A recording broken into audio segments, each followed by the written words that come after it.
दोस्तों, ये कहानी तो छोटी है, लेकिन एक सत्य घटना पर आधारित है। शायद छोटी होने के बावजूद भी ऐसी घटनाएं लोगों के साथ आम होती रहती हैं। मतलब लोगों के साथ ऐसी घटनाएं आम तौर पर घटती रहती हैं। चलिए शुरू करते हैं वह the real ghost stories in Hindi की एक खतरनाक भूतिया रास्ता। मुझे आज भी याद है। मुझे लगता था कि उस रास्ते से जाना ठीक होगा, लेकिन ऐसा नहीं था, क्योंकि वो रास्ता जाने लायक ही नहीं था। चूंकि उस जगह पर मैं अनजान था, नया नया वहां गया हुआ था और लोग उस रास्ते से बहुत कम ही गुजरते थे। लेकिन मैं उस रास्ते से गुजरा। मैं उस वक्त कार से अपने घर की तरफ आ रहा था। तभी अचानक ही मेरी कार रुक जाती है। ये बात मेरे समझ में नहीं आती कि आखिरकार कार रास्ते में क्यों रुक गई। कुछ कुछ बूंदें भी गिरने लगी थीं। अब लगता था कि बारिश भी होने वाली है।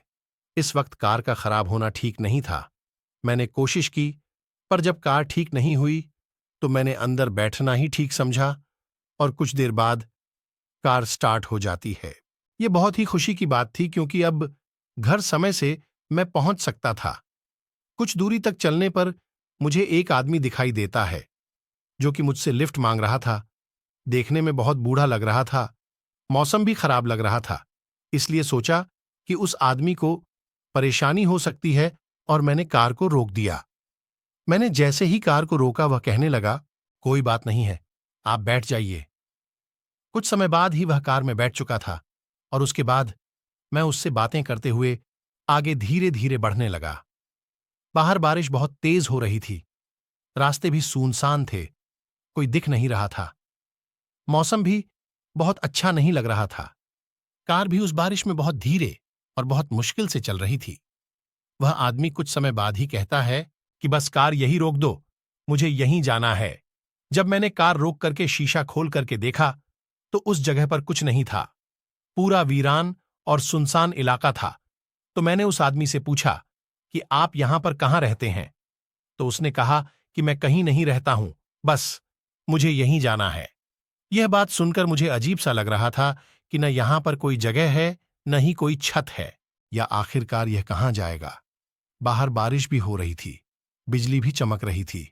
मौसम वैसे भी बड़ा डरावना था, इसलिए मैंने दोबारा उस आदमी से कहा कि कुछ देर रुके रहिए, थोड़ा मौसम शांत हो जाए तब चले जाइएगा। लेकिन जैसे ही मैंने ये बोल करके पलट करके देखा तो वो आदमी मेरे गाड़ी में नहीं था। वह गायब हो चुका था। मैंने दाएं बाएं उतर करके भीगते हुए देखा, लेकिन आसपास मुझे वो कहीं नहीं नजर आया। मुझे बड़ा ही आश्चर्य हुआ और डर भी लगा। सच्चाई तो यह थी कि वह कोई इंसान नहीं, एक आत्मा थी जो मेरे गाड़ी में बैठी हुई थी। मैं वहां से बहुत बुरी तरीके से भागा और दोबारा उस रास्ते पर मैं कभी नहीं गया। बाद में मुझे पता चला कि उस रास्ते पर वो आत्मा अक्सर लोगों को मिल जाती है और नेक दिल इंसान को छोड़ करके बुरे इंसानों का बुरा हाल भी करती है। इसलिए फ्रेंड्स, सभी अपने पर विश्वास रखो और निरंतर प्रयास करते हुए आगे बढ़ते रहो। तो आज की कहानी आप सबको कैसी लगी? इसी तरह स्कैरी स्टोरी के लिए आप हमारे चैनल को सब्सक्राइब कर सकते हैं, और अगर आप हमारे चैनल पर नए हैं तो चैनल को सब्सक्राइब करें और बेल आइकन के ऊपर क्लिक करना ना भूलें। मिलते हैं नेक्स्ट वीडियो